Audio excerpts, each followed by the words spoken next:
Good evening again, all.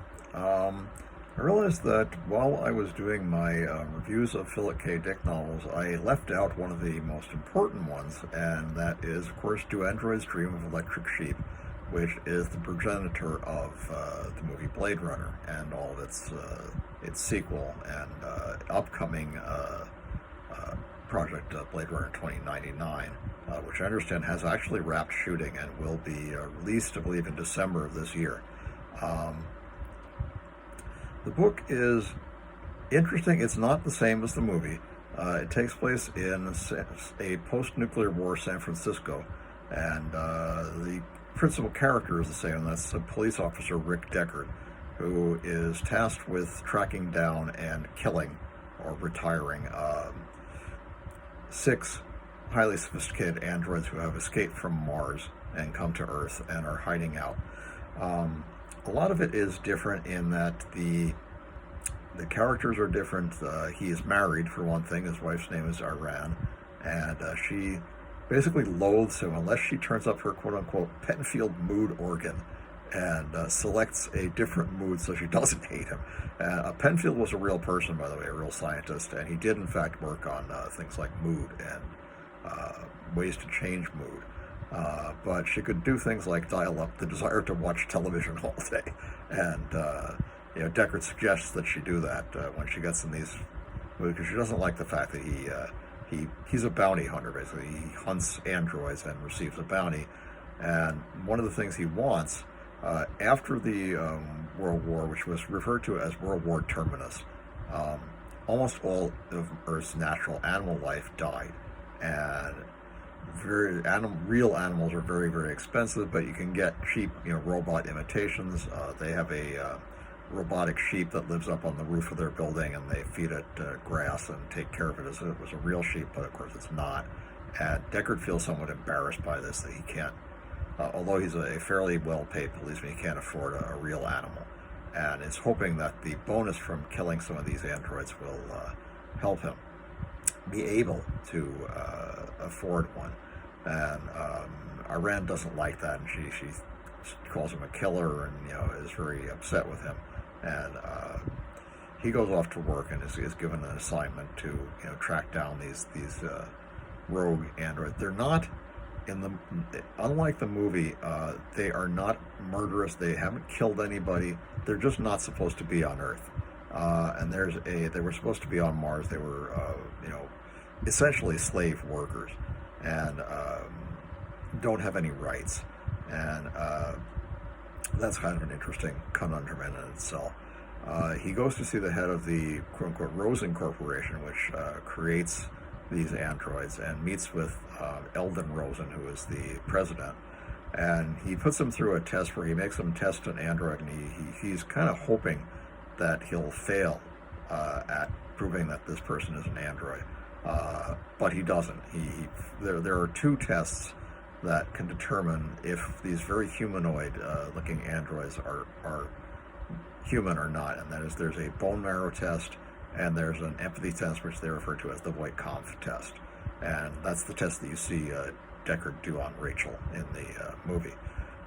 As in the movie, Rachel is the person that Rosen has him test, and it's his daughter. And after an extensive series of tests, Deckard finds out Rachel is in fact an android. And she's kind of upset by this, but despite that fact, she later seduces him. But I'm getting ahead of the story. He goes and he finds one of these androids and kills him. And then the next person he's supposed to find is this opera singer, who he thinks is actually an android. And some of these androids have what's referred to as a Nexus-type brain. They don't use the term Nexus 6, that's from the movie. They just say that some of them have a quote-unquote Nexus-type brain. And those are very hard to detect. They're almost exactly like humans. They have implanted memories, and they think that they're people, and they don't act like androids or robots in any way. As he's going to arrest the opera singer, he himself is arrested by a police officer who he's not familiar with. And he's taken to this police station. The guy's name is Garland. And he's being questioned, and they think he's an android. And they administer a test to him, a bone marrow test, and of course it proves that he's human. And one of his compatriots, another bounty hunter named Reich, um, finds out about these people. And he shoots the quote-unquote police chief, who's an android, really, in the head and kills him, and then gets him out of there. He takes the test to prove to Deckard that he's not an android, and it turns out he's psychotic, but he's not an android. I think that was interesting. The rest of the androids are hiding out with this guy named J.S. Isidore, who is what's called a quote-unquote chicken head.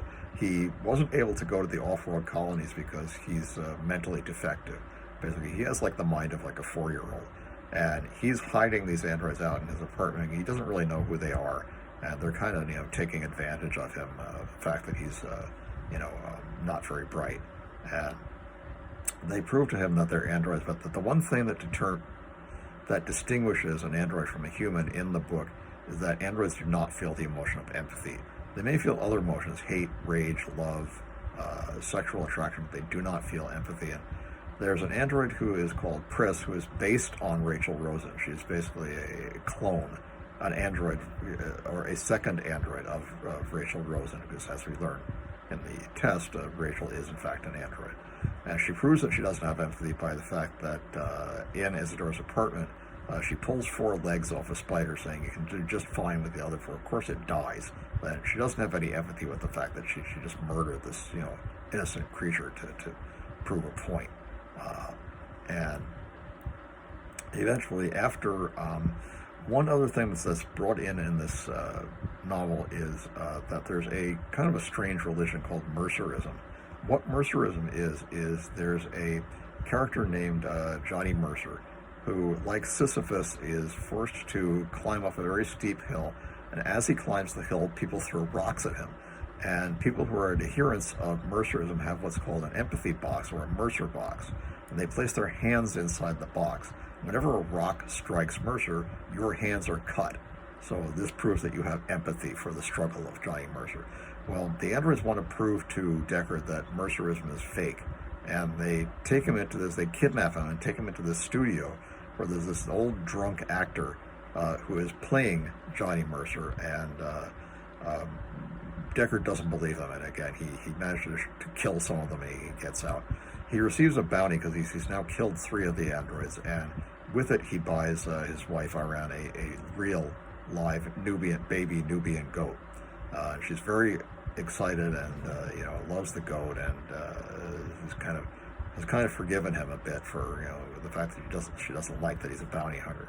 And then he goes off and like I said, they do this thing with the actor in the studio and trying to convince him that Mercer is not real, and he doesn't believe it, and that leads him to the androids who are hiding out at J.S. Isidore. So he goes back, and his friend Wretch goes back and kills the opera singer rather mercilessly, and then like I said, these other androids lead him to the fact that the others are hiding out with this guy J.S. Isidore, including one of the androids is in fact named Roy Batty, but he's not a murderer. He's not the character in the movie.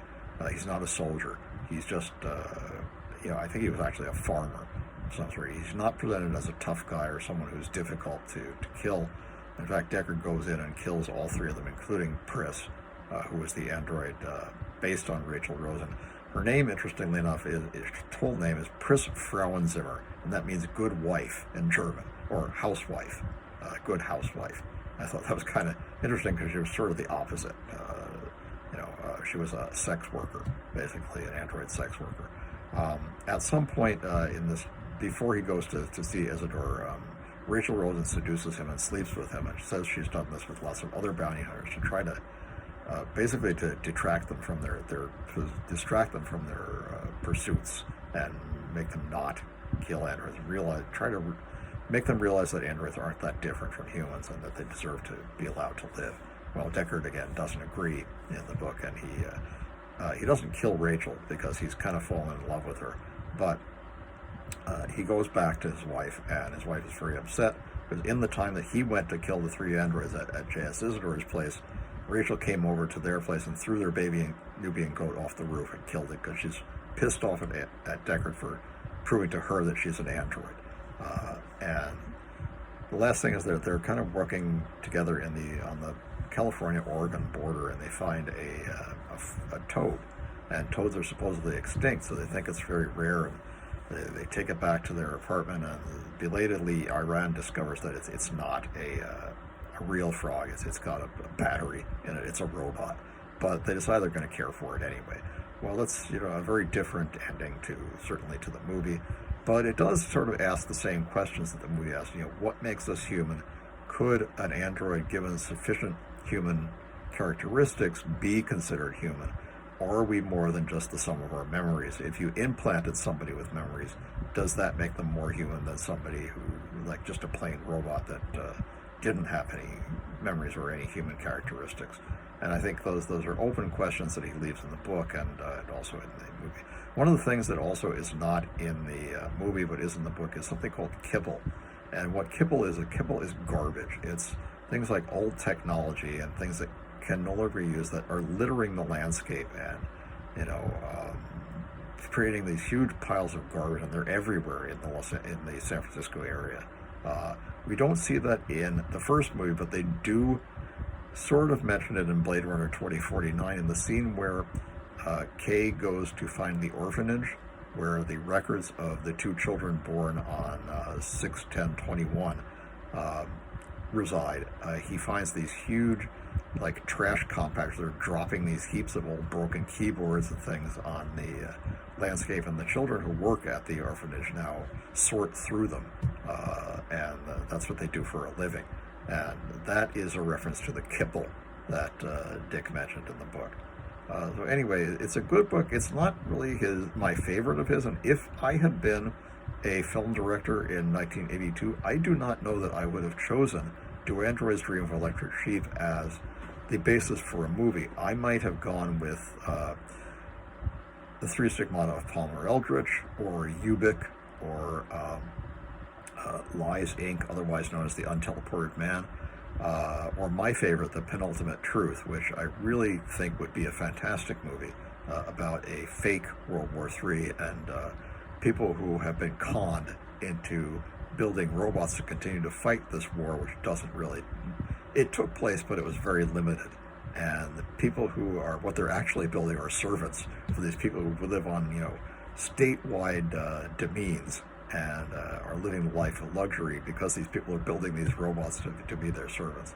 And how that is discovered and what happens afterwards. I think that would be a fantastic movie.